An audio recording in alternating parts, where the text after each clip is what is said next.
Bonjour à tous, bienvenue dans cette deuxième partie de notre plongée dans l'univers de la biodynamie. C'est une pratique agricole qui mêle écologie, ésotérisme et parfois beaucoup de bullshit. Dans cette discussion, nous retrouvons à nouveau Camille, qui a travaillé en tant que saisonnière dans les exploitations biodynamiques et qui va nous partager les coulisses de cette méthode. Alors, que se cache-t-il derrière les préparations aux cornes remplies de bouse? Pourquoi la position des planètes influerait-elle sur la culture des carottes? Et surtout, à qui profite réellement cette approche mystique de l'agriculture? Si vous n'avez pas encore écouté le premier épisode de cette série, nous vous invitons à le faire pour une meilleure compréhension de ce qui va suivre. Merci à tous. Bonjour Camille. Bonjour Mathieu, bonjour tout le monde. Alors, on va reprendre un petit peu où on en était, où on avait coupé au premier podcast. À savoir, tu nous as raconté un petit peu ton glissement du New Age vers petit à petit la biodynamie, avec en fond bien sûr l'écologie qui prend une grosse part de ce glissement. Aujourd'hui, on va essayer un petit peu de décortiquer tout l'endoctrinement qui a été fait au niveau de la biodynamie dans ta vie, pour comprendre un petit peu ce qui s'est passé, comment tu as pu croire en des choses totalement loufoques, hein, disons-le franchement, mais aussi comment ton adhésion a augmenté avec le temps, parce que c'est ça qui est important en fait, c'est de comprendre que ça a été vraiment un engagement qui a été crescendo pour toi. Donc, on va commencer par le commencement. Quelle a été ta première expérience dans une exploitation de biodynamie? Alors, je suis partie dans le sud-est, vendanger chez un biodynamiste qui était une personne extrêmement sympathique, qui avait des idées bien farfelues, on peut le dire comme ça. C'est une personne qui, par exemple, tous les matins avant qu'on aille vendanger, se levait 1 heure ou 2 heures avant nous pour aller discuter avec ses vignes, pour les prévenir que la journée allait être un peu particulière, violente, mais qu'on allait les soulager de leurs raisins, pour les rassurer en fait. Et moi, c'est des choses que je regardais avec amusement. Et en même temps beaucoup de fascination parce que je trouvais que cet homme avait une grande sagesse et il avait aussi beaucoup de discours très défiants vis-à-vis des viticulteurs en conventionnel. Et du coup ça nous donnait une espèce d'impression de faire partie d'une élite. Donc il avait un côté un petit peu gourou, de ce que je comprends, un petit peu vieux sage, peut-être. Vieux, non, mais sage, non. Oui.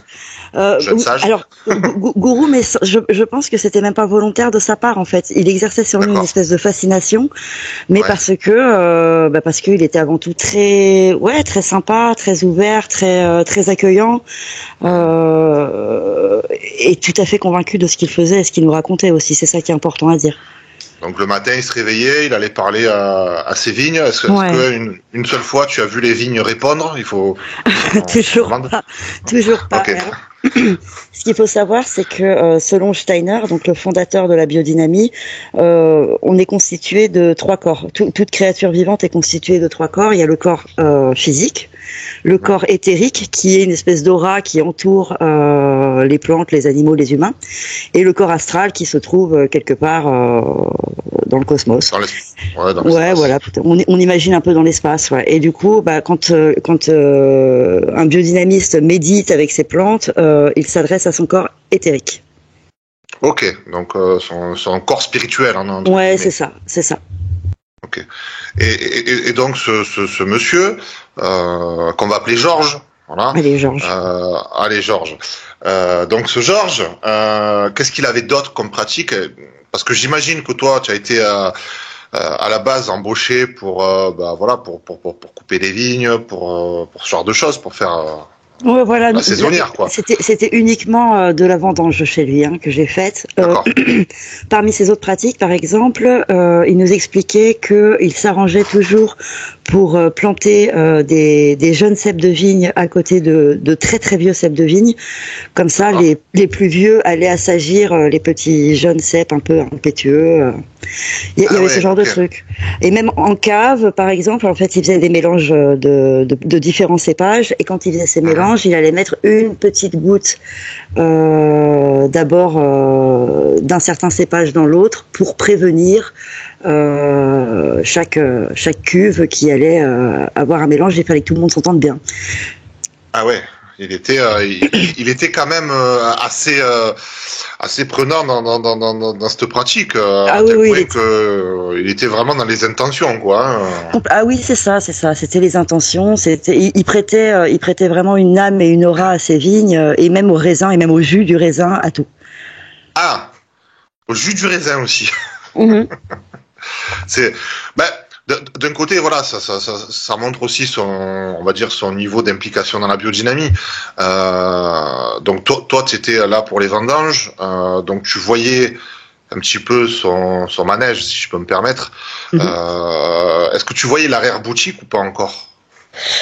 Ah bah là, on est déjà sur une belle vision de l'arrière-boutique quand même, parce que quand on voit ce genre de pratique, on met de la spiritualité dans une pratique agricole qui n'a rien à faire là en fait.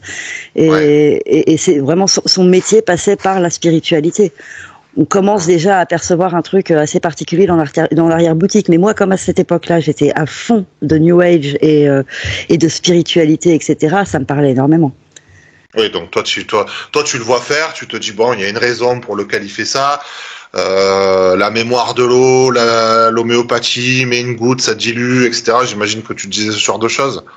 Oui, c'est ça. Oui. Alors là, à ce moment-là, on n'était pas encore entre guillemets dans la pratique pure de la biodynamie avec tout ce qui est préparation, etc. Parce que on fait pas de préparation pendant les vendanges. Ça, c'est plutôt des pratiques qui vont se faire au printemps et c'est quelque chose que je vais découvrir après et que j'avais à cette époque bien hâte de découvrir. Ok. Donc, là, pour l'auditeur lambda qui connaît pas la biodynamie, par exemple, pour la vendange, c'est quoi la différence avec une agriculture conventionnelle, par exemple, l'utilisation de machines ou ce genre de choses, peut-être ? Pendant les vendanges, il n'y a pas grand-chose qui différencie. Il y a même, j'ai envie de te dire, rien. À part, si, effectivement, l'utilisation de machines en biodynamie et je crois partout en biodynamie, la vendange à la machine est interdite. Mais comme en bio. Ok. Simplement parce qu'eux, ils veulent que ça soit plus bio que bio, entre guillemets, pour citer l'illustre Cyril Gambari. Ça. c'est Déméter, c'est le slogan de Déméter, plus bio que bio. D'accord, ok. Donc, en plus de ça, j'imagine que ça crée aussi un surplus de travail, du coup, de pas utiliser les machines, notamment pour les saisonniers.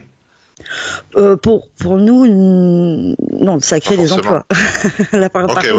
Du coup, ça, on est vendangeurs, c'est bien s'il n'y a pas de machine qui vendange à notre place.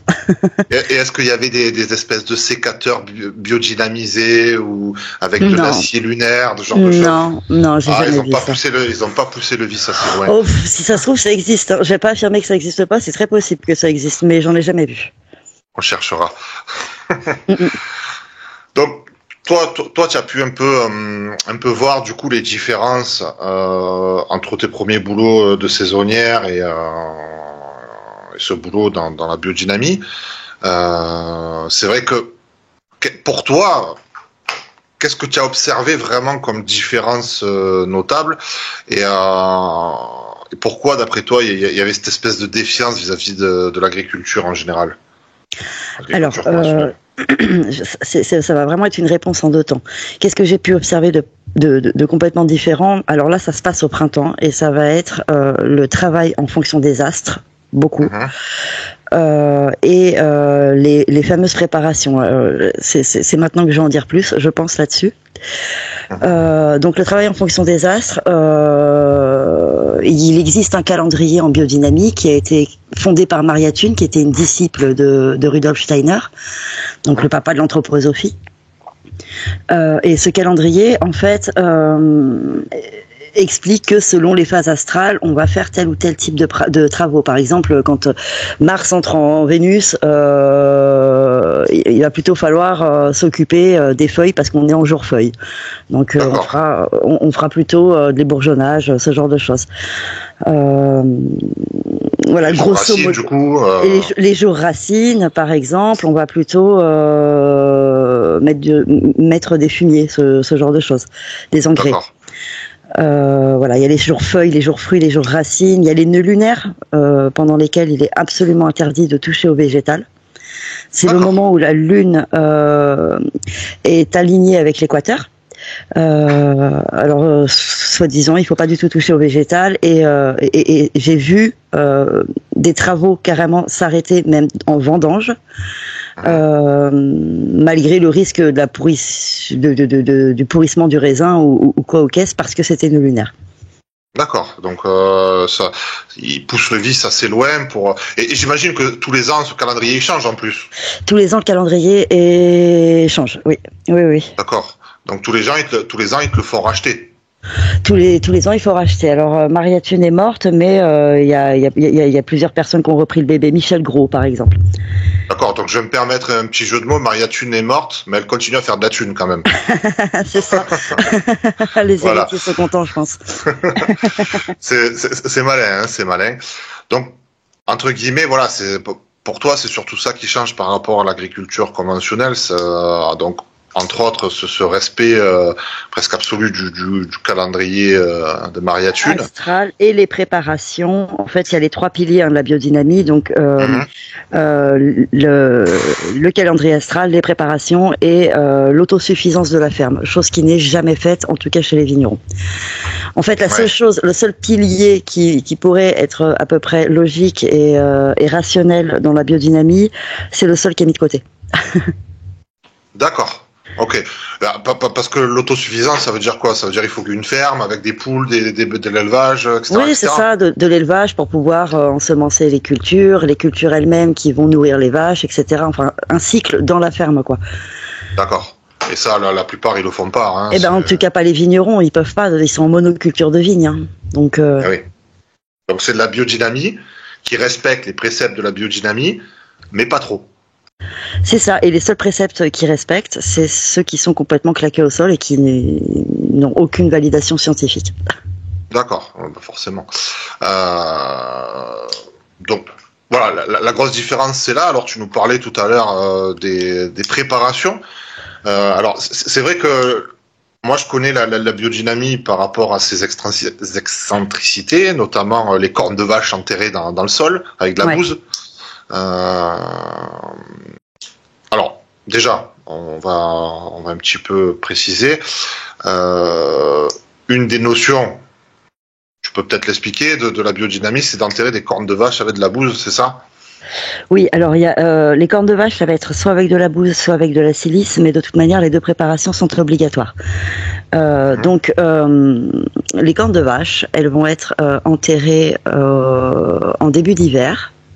En tout cas avec la bouse en début d'hiver, et elles vont passer l'hiver comme ça dans les sols avec la bouse, et parce que, alors selon Steiner, les sols de la Terre sont emplis des forces de Mars, Vénus et Jupiter durant les mois d'hiver. Et ensuite au printemps on les déterre, on nettoie tout ça, et puis après c'est dilué à raison de 100 grammes de bouse à l'hectare. Donc c'est rien du tout. Partant encore une fois. Alors c'est pas de l'homéopathie parce que oui, voilà, en fait il n'y a pas plusieurs dilutions. Il y en a qu'une. Alors que l'homéopathie c'est plusieurs séquences de dilution. Ok, là il y en a qu'une seule, elle est merdique, mais il y en a qu'une seule. Oui, c'est ça. En somme, c'est ça. Donc il y a ces cornes de vache. Ces cornes de vache, j'imagine, elles ont strictement aucun effet sur le sol.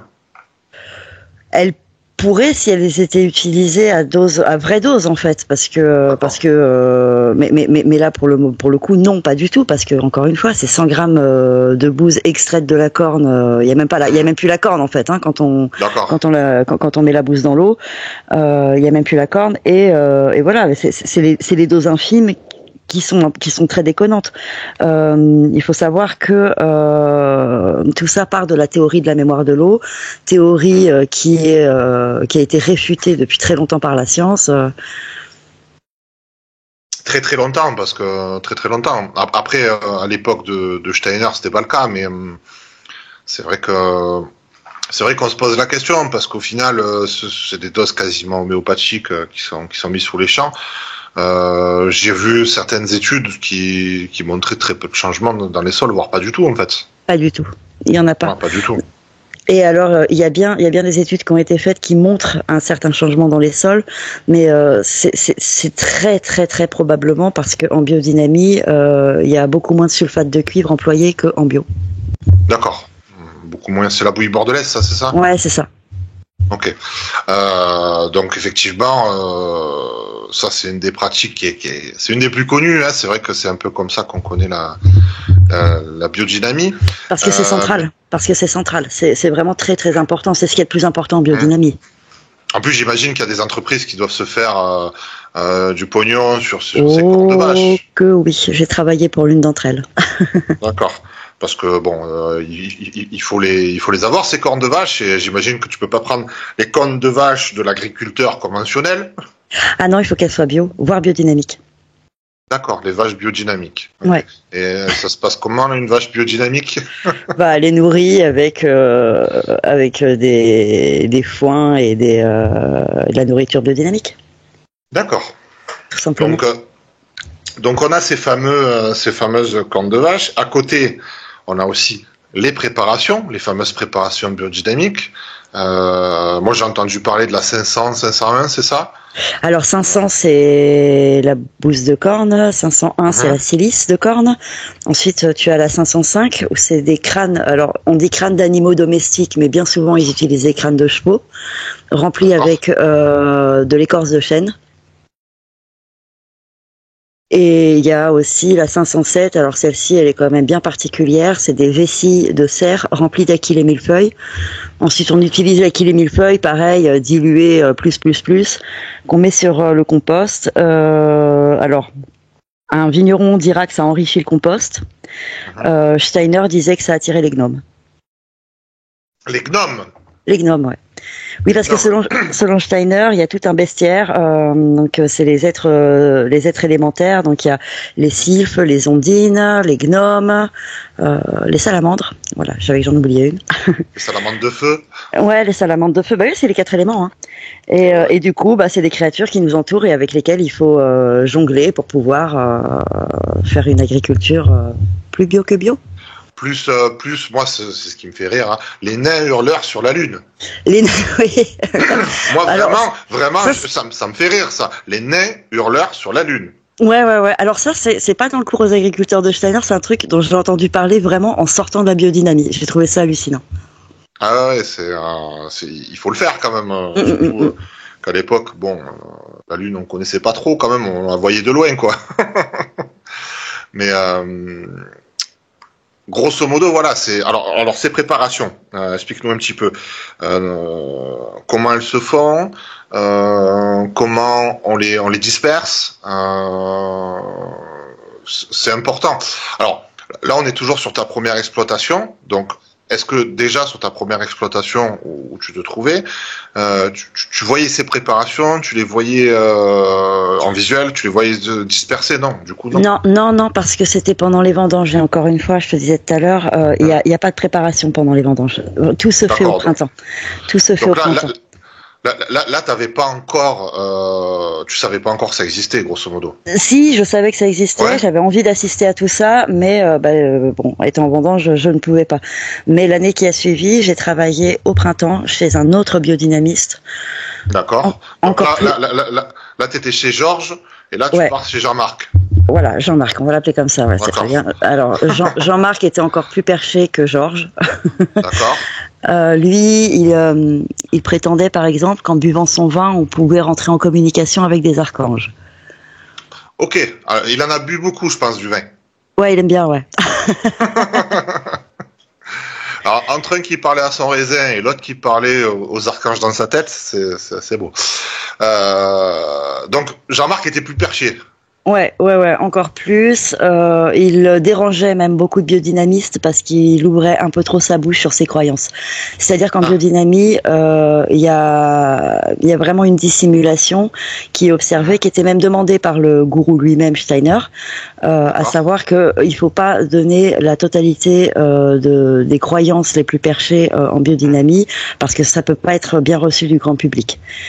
Et ça, c'est il faut rien dire, mais ça, c'est comme ça que fonctionne l'anthroposophie et comme ça qu'elle s'étend aussi, parce que comme les gens ne voient pas tout le délire qu'il y a derrière, pensent que ça a quelque chose de pragmatique. D'accord. Donc, grosso modo, on fait tout sous le manteau et on forme les gens au compte-gouttes et voilà. Oui, c'est ça. En fait, si tu veux, ils vont être très observateurs des réactions de des gens avec qui ils parlent. Et comme moi, ils me voyaient comme une bonne petite adepte en devenir.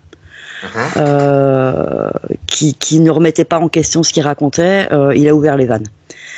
D'accord. Donc il t'a dévoilé certains secrets, certains secrets de la biodynamie.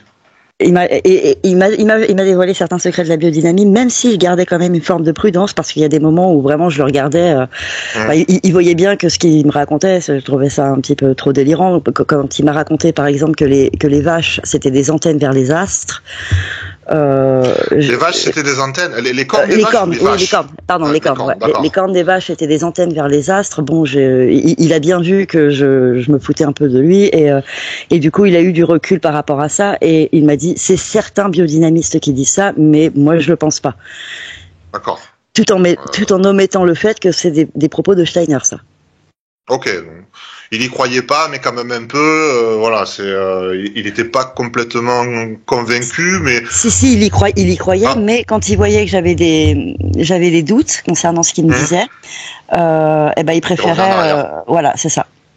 Ok.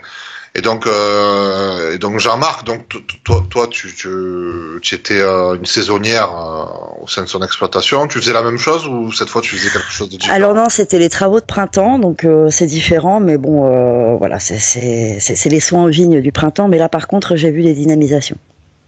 D'accord. Donc là, tu as vu les fameuses préparations. Ouais. La 500, 501, 507. C'est ça.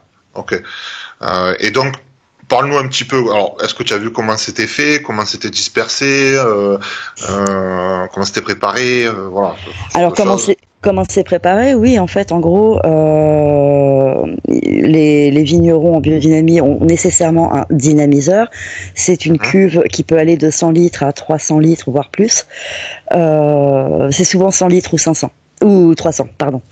Et voilà, on met du principe actif dans 300 litres de flotte, donc vraiment pas grand-chose.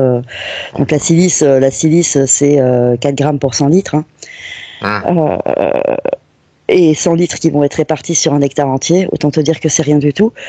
Voilà, et c'est une cuve avec des pales qui vont tourner dans un sens très très vite, créer un vortex, et puis dans l'autre très très vite, pour casser le vortex. De cette manière-là, ils disent que l'eau va s'imprégner de la mémoire du principe actif en cassant les molécules. D'accord. C'est technique quand même. Ah oui, c'est technique. C'est technique et en plus, ils sont forts parce qu'ils arrivent à dire ça sans jamais avoir fait une seule observation scientifique. C'est énorme. Oui, mais c'est Steiner qui a dit. Ah oui, pardon, c'est le gourou. C'est ça. Donc, toi, tu vois un petit peu comment sont préparées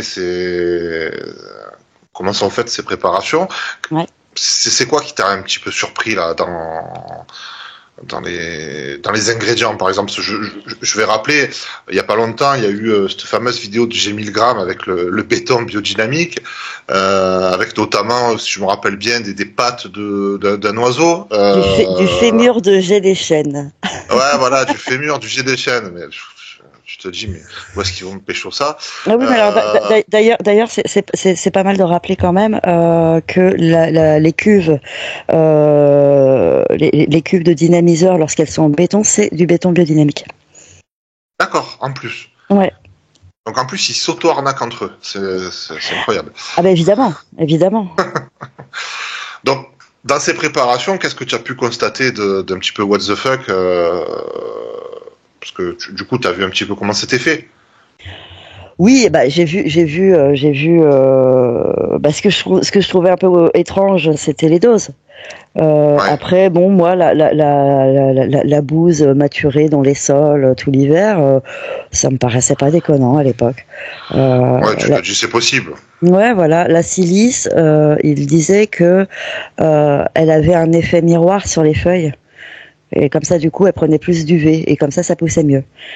Ouais, il y a de belles justifications quand même. Mais oui, voilà, en fait, il justifie tout avec de la pseudo-science. Et bah, comme c'est des professionnels, comme ils ont l'air assez sûrs d'eux quand ils racontent ce genre de choses, comme c'est des gens, pour la plupart, assez intelligents en plus, c'est très compliqué de pas les croire, surtout quand on a envie d'y croire. Moi, j'avais envie.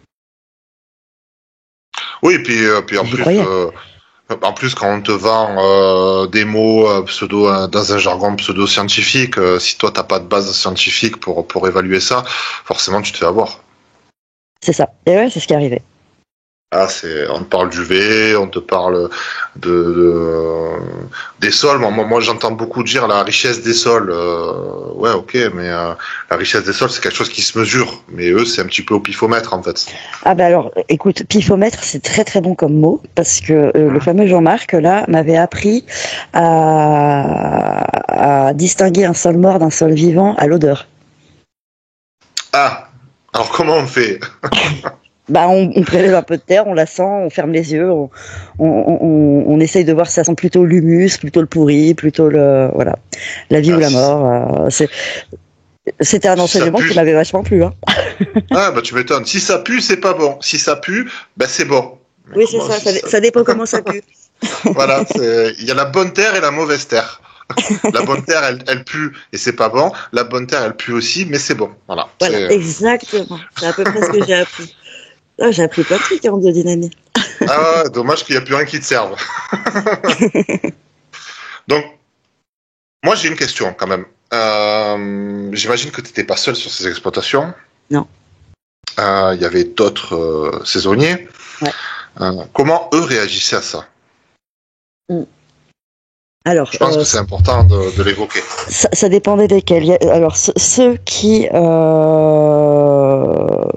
n'y croyaient pas ne cherchaient pas à comprendre et en avaient rien à faire. Ouais. Donc ils n'écoutaient pas ils écoutaient pas les enseignements des patrons. Et alors chez ce fameux Jean-Marc là, j'étais avec ma petite sœur qui elle n'y croyait pas du tout, me voyait fascinée par tout ça. Prenait ça à la rigolade et elle m'aidait en fait à garder encore un peu de recul. D'accord, elle n'avait pas souscrit à tout ça. Ah non, du tout. Ça la faisait marrer. Elle trouvait que c'était un peu des doudingues, quoi. Ouais. Donc, et moi, ça m'a aidé en fait à garder un peu les pieds sur terre à ce moment-là. Ouais, donc tu n'as pas eu. Tu n'as pas plongé à deux pieds dans le bouillon. Tu as pu quand même garder un regard pas vraiment critique, mais c'est vrai que une forme d'ancrage dans la réalité. Ma petite sœur était mon ancrage dans la réalité à ce moment-là, mais clairement, moi, j'étais quand même ultra fascinée et il y avait quand même beaucoup de choses auxquelles j'ai adhéré plus tard, en fait. Je réfléchissais à ce que m'avait raconté Jean-Marc et en fait, à ce moment-là, j'avais tellement envie d'y croire que je me suis dit bon, allez, ça, je le prends comme une réalité. Ouais. En fait, il y avait un package, mais tu n'avais pas encore tout pris à cette époque-là. C'est ça. J'ai jamais tout pris, hein, in fine. Les gnomes, les nains, les sylphes, les machins. Ça, c'est un truc. Tu n'as pas pris ça? Non. Même en buvant beaucoup de pinard avec Jean-Marc. Même en buvant beaucoup de pinard avec Jean-Marc. J'ai pas vu d'archange non plus.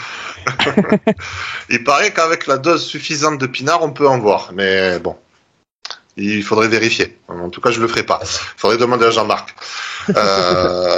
Dans tous les cas, voilà, dans tous les cas, toi, tu vois quand même des saisonniers. Alors certains j'imagine, qui devaient être à fond comme toi, et certains qui. Oui, il y en avait aussi. Après, à chaque fois, partout où je suis allée, celle qui était le plus à bloc, c'était moi. D'accord. C'était toi un petit peu la folle du bus. Ouais, vraiment, ouais. Oui, et puis j'étais même fatigante pour mes patrons parce que je passais mes journées à les interviewer. Hein. Ah ouais. Et oui, et je voyais qu'ils avaient une sorte de réticence à me parler des fois, et je pense je comprenais pas à l'époque pourquoi le fait que je m'intéresse autant les dérange à ce point. Maintenant, je le sais. Ils avaient peur que tu grilles des étapes, peut-être. Je pense que, encore une fois, tout ce principe de dissimulation, même entre gens du métier, elle se pratique. C'est-à-dire qu'on peut pas tout dire. Si on dit tout de but en blanc, la personne n'adhérera pas. C'est pas possible. Eh oui, faut y aller progressivement. C'est ça. Okay. Et donc, te voilà faire ta saison chez Jean-Marc. T'es resté longtemps avec lui? Non, j'ai fait 2 saisons avec lui. J'ai fait une saison au printemps et puis après une saison de vendange. D'accord. Et donc après tu es allé ailleurs, j'imagine, parce que Jean-Marc c'était pas assez. En fait, c'est surtout qu'il voulait, qu'il avait pas besoin de moi pour faire de la biodynamie. Donc ouais. Moi, j'ai fait énormément d'exploitations différentes avec tout un tas de personnes différentes, jusqu'à ce que je me retrouve dans un domaine très très prestigieux qui cherchait une préparatrice. Et j'ai été embauchée comme préparatrice en biodynamie, donc là vraiment, je suis rentrée dans le game, vraiment quoi. Là, t'as passé un cap.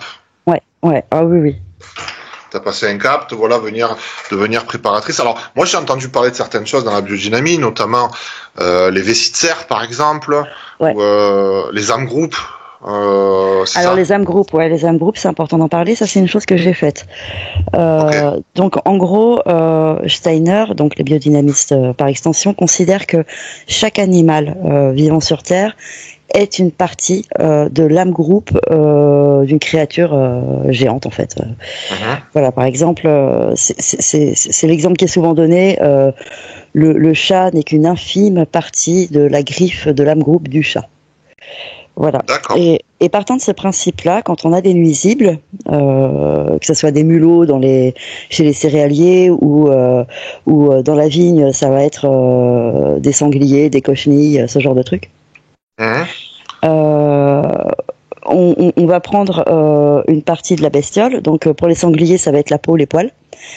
Et en ce qui me concerne, moi j'ai fait avec des cochenilles. Donc j'ai ramassé 400 grammes de cochenilles. C'est un parasite de la vigne. C'est ce qu'on met dans les bonbons, si je me rappelle bien.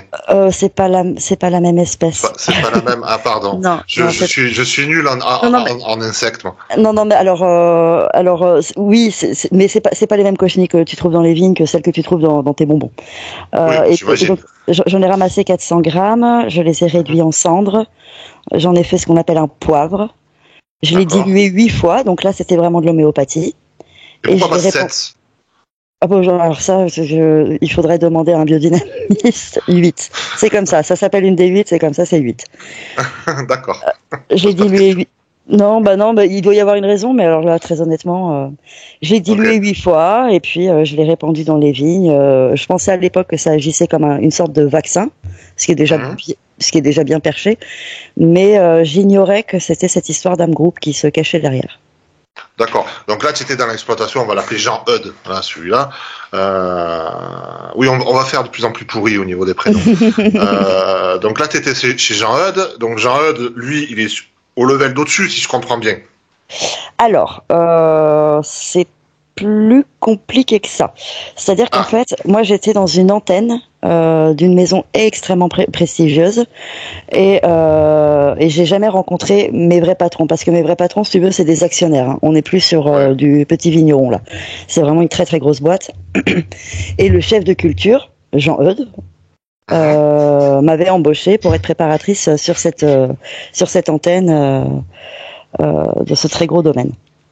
D'accord. Voilà.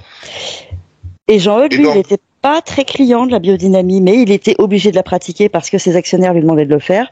Et comme et moi, je l'ai beaucoup embêté pour qu'on pratique à fond. D'accord, donc tu as créé un gourou en fait. Bah, je suis devenu moi-même un espèce de gourou. Sur l'exploitation, on m'appelait la sorcière. D'accord. Donc là, on se retrouve donc, tu nous as expliqué là les groupes. Il y a aussi cette histoire de vessie là, Ouais, c'est ce que j'expliquais tout à l'heure, les vessies fourrées à la quille et millefeuille, qu'on pulvérise sur le compost pour attirer les gnomes, là. Donc là, on faisait toujours ça dans cette exploitation aussi. Ouais, ça on le faisait, ouais. D'accord. Et donc toi, de seul coup, tu te retrouves propulsée en tant que préparatrice, et c'est toi qui radicalise ton patron qui est au-dessus de toi. Ouais. Entre guillemets. Ouais. Donc là, en fait, on assiste vraiment à la transformation de la victime, entre guillemets, parce que t'étais à la base, t'étais une victime de la biodynamie, et là, tu deviens presque quelqu'un qui fait passer la doctrine, entre guillemets. Ouais. Et puis alors, je m'efforçais de la faire passer auprès de tous mes collègues qui tous étaient plutôt sceptiques. Hein. Mais j'ai réussi à les convaincre, notamment avec cette histoire de cochenille. Donc en plus, t'étais relou. En plus, j'étais très relou. Parce que j'imagine que tu devais avoir une implication qui devait être énorme. Donc tu devais insister quand on ne croyait pas, tu devais oui. Moi, j'ai voulu faire des tests et des essais de certaines potions parce que moi, en fait, à partir de ce moment-là, j'ai commencé à m'appuyer sur des livres pratiques de biodynamie. D'accord.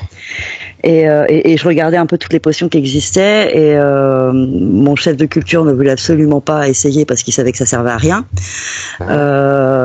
Il m'est arrivé de lui pondre 10 pages d'écriture que je faisais en dehors des heures de boulot pour argumenter comme quoi il fallait essayer, quoi.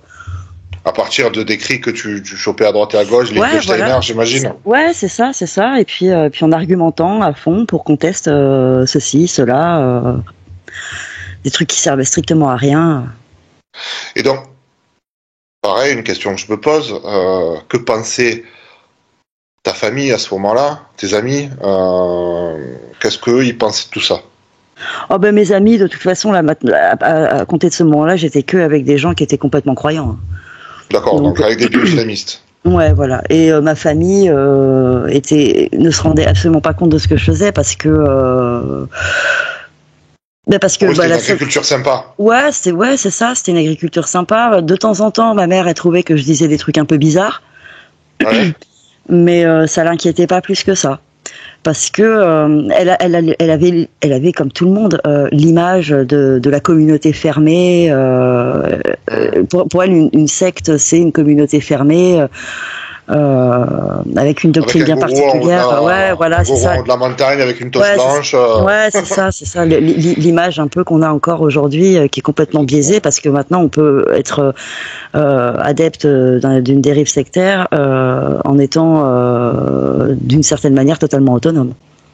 Ah ouais. Et du coup, c'est compliqué parce que c'est vrai que c'est une image un petit peu caricaturale qu'on a des sectes à l'ancienne, entre guillemets, qui restent dans l'inconscient collectif et qui est aussi maintenue par certains acteurs parce que eux, c'est ça qu'ils combattent et c'est pas les nouveaux mouvements. Et du coup, c'est compliqué du coup pour la famille de se rendre compte que quelqu'un de son entourage est à l'intérieur d'un mouvement sectaire. D'un mouvement sectaire, en fait, parce que du coup, il n'y a pas les indicateurs pour le reconnaître. Et voilà, et c'est une des raisons pour lesquelles je milite énormément contre la biodynamie, parce que je veux que les gens se rendent compte qu'il s'agit bien d'une dérive sectaire, malgré le fait que les gens ne sont pas enfermés et ont l'air libres. Oui, ont l'air. Parce que dans leur tête, ils sont complètement endoctrinés. Parce qu'il y a une espèce d'autorité de Steiner aussi qui n'est pas remise du tout en question. C'est ça, et une pression du groupe aussi, en fait. C'est-à-dire que, par exemple, un biodynamiste qui ne va pas respecter le calendrier astral va être très surveillé par les autres biodynamistes, montré du doigt, ostracisé. Il y a vraiment une grosse pression communautaire dans l'anthroposophie qui est pas visible, que les gens ne voient pas. Ouais, tu t'en rends compte une fois que t'es sorti, quoi. Tu t'en rends compte une fois que t'es sorti. Et il y a aussi cette aversion à la perte, j'imagine, parce que comme tu disais, le milieu de la biodynamiste, d'un biodynamiste classique, entre guillemets, c'est un milieu assez précaire. Donc tu es dans un petit groupe, tu gagnes pas beaucoup dans ta vie, et tu as aussi une aversion à la perte qui fait que si tu quittes ton groupe, tu perds tout. Alors, non seulement si tu quittes ton groupe, tu perds tout, mais en plus de ça, si tu quittes le label Déméter, faut bien se dire une chose, c'est que pour obtenir le label Déméter, c'est 7 ans de conversion. Une fois que tu as passé ces 7 ans de conversion, tu obtiens finalement ce Graal qui est le label Déméter. Retourner en arrière, c'est mettre tout ce que tu as fait pendant 7 ans complètement à la poubelle, et c'est... Ah ouais. Moi, j'ai vu une ferme se déconvertir. Et ça s'est passé comment ?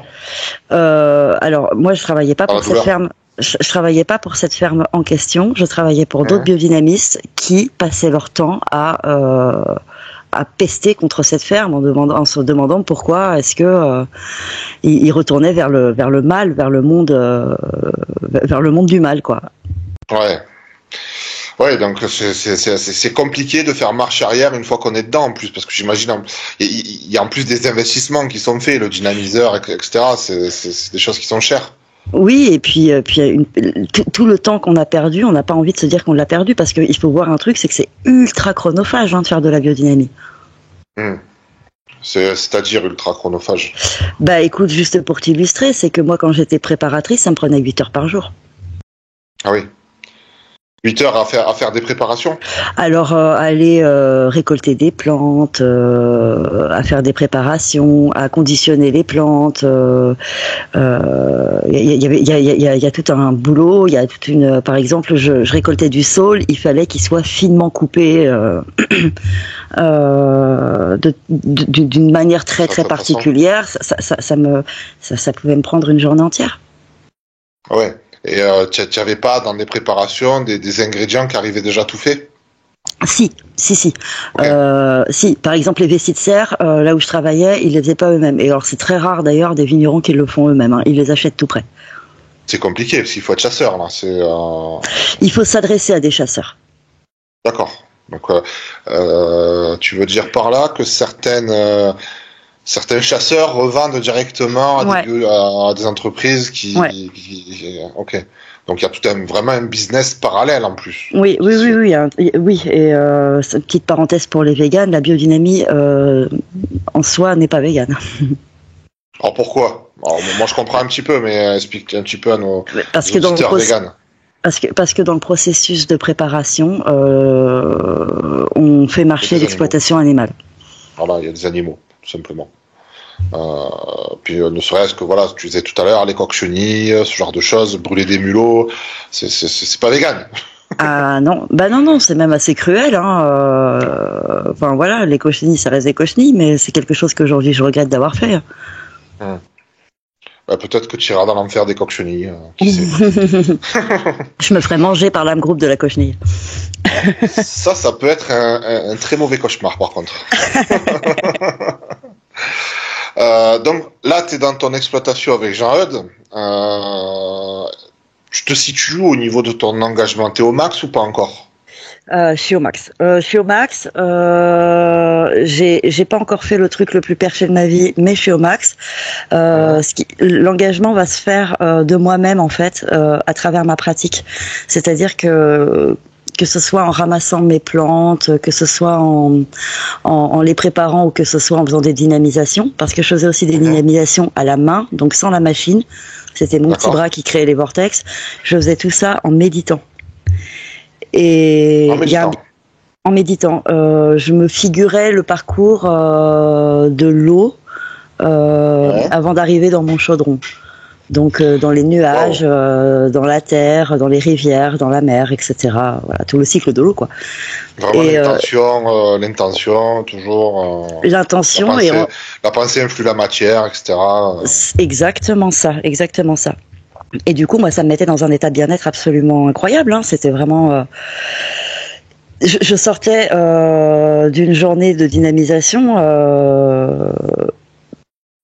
hyper détendu, quoi, hyper bien, hyper apaisé, et ça ne faisait que m'endoctriner encore plus parce que je me disais que ce bien-être ne venait pas de moi-même et de ma méditation, mais de la préparation que j'avais déifiée. Ouais, en fait, plus tu allais dans le process, plus tu étais mieux, et moins tu remettais en question en fait les préceptes de l'anthroposophie, de la biodynamie. Impossible de le faire parce que ça me rendait tellement bien. Ah oui, c'était comme une drogue, hein. On est vraiment là-dessus. T'avais ta drogue et en plus t'étais payé pour ça. En plus. Alors, petite anecdote rigolote en passant, il m'est arrivé de faire des dynamisations donc à la main avec mon petit chaudron et que Jean-Eudes passe à côté de moi en pestant contre un truc ou un autre ou en allumant le tracteur. Ça me faisait péter des plombs parce que pour moi, ce qu'il faisait là, c'était inadmissible et puis je lui disais à cause de toi la préparation elle est foutue et si ça marche pas, ce sera de ta faute. Jean-Eudes, t'es pas un bon biodynamiste. J'en étais là quand même au niveau emprise. Hein. J'étais vraiment parti loin. Hein. Ouais, t'avais les deux pieds dedans, t'arrivais plus à revenir en arrière. Toi, à ce moment-là, je pense, tu voulais faire carrière là-dedans, quoi. Ah ben oui, complètement, bien sûr. Oh, c'était ma vie, hein. C'était ma vie. C'était ta vie, c'était ton objectif, c'était en plus il y avait ce côté écologique aussi parce que c'est vrai que nous on le voit beaucoup dans la lutte contre la dérive sectaire, c'est que la plupart des dérives sectaires elles sont axées sur l'écologie maintenant. Beaucoup, parce que ça donne ça donne un sens à la vie aussi. Ça donne un sens à la vie. En fait, on ne peut être que désœuvré par rapport aux problèmes écologiques. Et là, t'es plus désœuvré, t'as des solutions. Et tu fais partie des gens qui luttent pour l'écologie. C'est vachement important. On sauve la planète. Hein. Ah ouais, c'est ça. Pour sauver la planète, butez des cerfs, quoi. C'est ça. Et faites du prosélytisme. Et du coup, à ce moment-là, je faisais énormément de prosélytisme hein, parce que je voulais que tout le monde adhère à ça. Ah oui, parce que c'était un peu le but de ta vie. C'était une mission de vie. C'est ça. T'étais une adepte qui commençait à faire du prosélytisme, qui voulait recruter d'autres personnes. C'est ça. Mais avec les meilleures intentions du monde, comme tout biodynamiste. Oui, j'imagine. J'imagine qu'ils voulaient pas non plus faire du mal au fond, mais la plupart des gens dans la biodynamie se rendent pas compte de ce qu'ils font en réalité. Non, ils ont l'impression d'être cartésiens. Eh oui, ils ont l'impression de faire de la science. De la science, ouais. Et puis avoir une vision, c'est très important ça. Quand on rentre en biodynamie, c'est quelque chose dont je voulais parler, j'ai oublié d'en parler. On va t'obliger à voir et ressentir le monde avec un nouveau filtre. Ouais. Et tous les biodynamistes l'ont ce filtre-là. Tout est mystérieux autour de nous. Il y a de la magie dans l'air. C'est vraiment très particulier. Moi, je me souviens de cette période-là comme quelque chose d'un petit peu éthéré, comme ça, d'un petit peu mystique. Ouais. T'étais dans un autre monde. Complètement. Eh bien, on va s'arrêter là. Je pense qu'on a pas mal fait le tour de ton adhésion dans la biodynamie, en tout cas. On rajoutera ce qu'il y a besoin de rajouter au podcast numéro 3, parce que c'est vrai qu'on a prévu de faire 4 parties. Je me permets de découper les parties comme ça, parce que je veux aussi que les gens puissent réfléchir à tout ce que tu as dit, à peut-être écouter certains passages, réécouter le podcast d'avant, etc. C'est important. Et n'hésitez pas à poser des questions. Voilà, n'hésitez pas à poser des questions dans les commentaires, sur les réseaux sociaux, etc. Camille répondra. Et on fera sûrement une 4e partie avec des invités où on va essayer de répondre, d'aller plus en détail dans certaines choses. Mais voilà. En tout cas, merci d'avoir participé à ce podcast, Camille. Et merci à toi. C'était donc la partie 2 de notre podcast sur la biodynamie avec Camille. Nous vous remercions d'avoir écouté ce podcast jusqu'au bout, enfin, je l'espère. N'hésitez pas à réécouter la première partie. N'hésitez pas non plus, si vous voulez nous aider, à faire un don à la cagnotte de Pensée Magique, mais également à écouter aussi la partie 3 de ce podcast qui va être très importante. Nous vous remercions de votre fidélité. Likez, partagez et un peu moins de pensée magique, c'est toujours bon à prendre. À bientôt.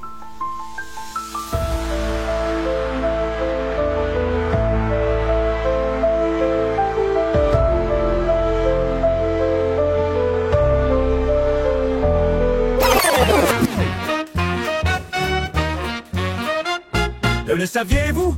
Rudolf était magique, un agriculteur, mais sans poireaux fantastiques. Enseignant son classe, mécano sans huile, un vrai génie, un esprit subtil. Oh, grâce à son savoir universel, il a créé un moteur sensationnel. À l'énergie terrible, c'est révolutionnaire, c'est Steiner qui l'a dit, alors faut y croire. Oh, bullshitter, vos croyances sont nos profits. Bullshitter, c'est magique et garanti. Voilà pourquoi chez Bullshitter, on a conçu pour vous un truc d'enfer. Une mobilette 100% mystique, qui roule au mental, c'est fantastique. Oh, elle vous conduira jusqu'à la lune. Chez les nains hurleurs, quelle aventure opportune. Mais si ça marche pas, faut pas râler, c'est juste que t'as mal vibré. Bullshitter, vos croyances sont nos profits. Bullshitter, c'est magique et garanti.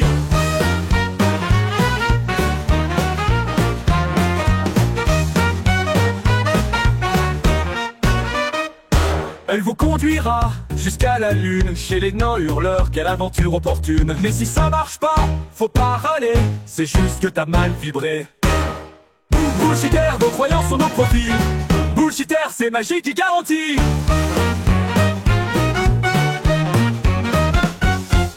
Bullshitter, vos croyances sont nos profits. Bullshitter, c'est magique et garanti. Bullshitter, vos croyances sont nos profits. Bullshitter, c'est magique et garanti.